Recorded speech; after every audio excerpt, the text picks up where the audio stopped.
دوستانی عزیز، امیدوارم که شما و اهل ولایتان صحت و سلامت هستید. Today we are faced with a global pandemic, more serious than any we have seen in the past 100 years. This novel coronavirus, known as COVID-19, has reached every corner of the world, including the United States and Central Asia, though as of this time we know of no known or confirmed cases here in Tajikistan. As we have seen in so many countries, this disease can spread quickly, devastate communities, and overwhelm medical systems. This global threat requires a global response, and we absolutely must work together.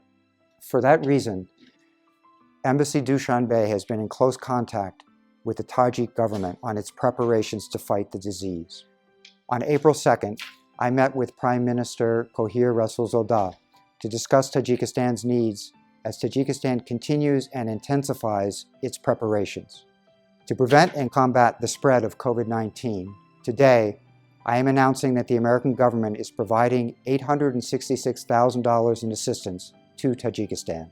Our support will help train doctors and nurses, assist hospitals to acquire the equipment they need, and to facilitate accurate testing.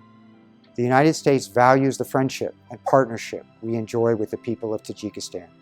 For more than 20 years, we have worked with the Ministry of Health, hospitals, doctors, and nurses to help improve the healthcare system here. As we confront COVID-19, I pledge that our partnership will continue.